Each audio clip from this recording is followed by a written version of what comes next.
Vision Gus throwing fireballs at him. You know? Yeah. And even the plays, like when in the Wizard series, when the basket is opening up and shrinking, these are things that we experience as athletes. Like some days I feel like I can't make a shot, man, and the basket feels like the size of a keyhole. Yeah.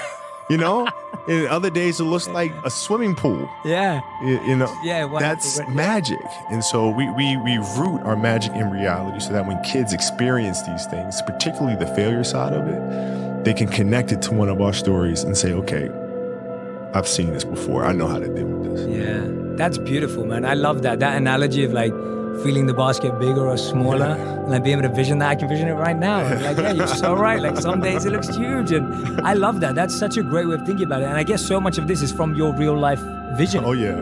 Yeah, this is like some days. I've experienced it. Yeah, but I love that because it's also giving them the permission to say, like, be imaginative about this, right? Yes. And that obviously gives so much. I think when we imagine, it changes the reality of, oh, I'm just sitting out here taking shots. Yes. Right? Which can get boring and tiring. It becomes mechanical. Mechanical, that's the right word. Mechanical. Yeah. Like our job is to try to inspire the creativity inside of our children so that they can think through how to problem solve situations. So like, when I coach my daughter's team, it's not about giving them answers. It's about asking them questions and getting them to process things. Right? When the game is being played, I'm not sitting there giving them answers or barking out things on the sideline. I sit down and I'm quiet. My assistant coach sits there and she's quiet. And the kids figure things out for themselves, or they don't. And then they come back and there's always questions. And then you kind of ask them more questions and you help them figure it out. But then you see their level of excitement to practice every day increase because it's a process that they are owning, right? They're not coming to get orders barked at them every day.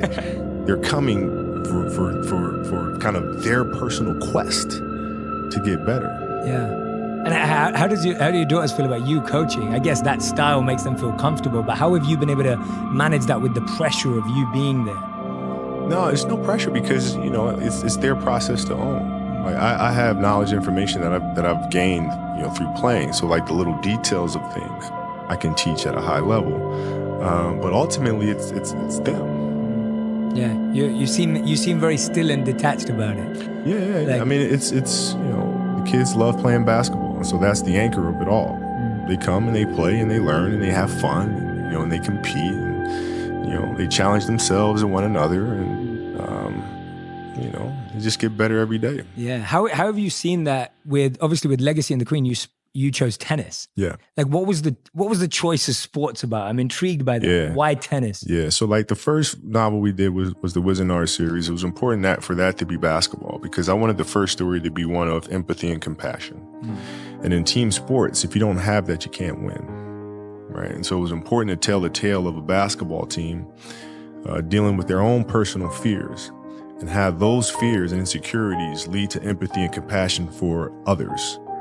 Right. And with the second story, I wanted to look more internal, individually, and look at how do you deal with the inner challenges, the kind of the self-negotiation that takes place inside of our own heads. And there was no sport better than that than tennis. There's golf, but tennis, you have more movement, which to me symbolizes life in general, because there's a lot going on. Right? There's the elements in tennis that you have to deal with as you deal with in golf, maybe not to the same extent, but they're still there. And then there's the confrontation with the person across the net from you. Yes. Right? As well as the strengths and weaknesses in your own movements and how you feel in your own body. And because of that, it was important for this story to be a tennis story. I love that. That makes complete sense. And give me an example of that self-negotiation. I love that word, and yeah, I get that. Can you expand on that a bit? Yeah, like you're out running on the track, working out, and you start talking to yourself, saying, "Man, my knee is really sore right now. Maybe I'm doing too much. Sounds like me. Maybe I need to back off. Man, my lungs are burning. And maybe I can just slow down here. I'll do like an extra 2 sets tomorrow. It'll be okay." Yeah. Right? That sort of stuff. Yes. Like that stuff's dangerous. Yes. And that's when you just got to say, you know what? I'm not negotiating with myself. Yeah. The deal was already made. The deal was made. When I set out at the beginning of the summer and said, this is the training plan I'm doing, I signed that contract with myself.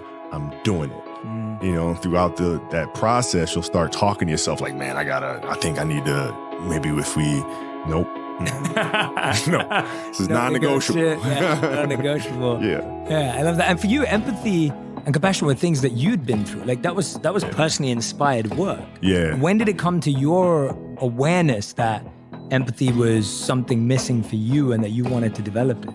I had a teammate that spoke to me and said, "Hey, Cole, I just want to feel like as a teammate, you need me." I was like, duh. I can't.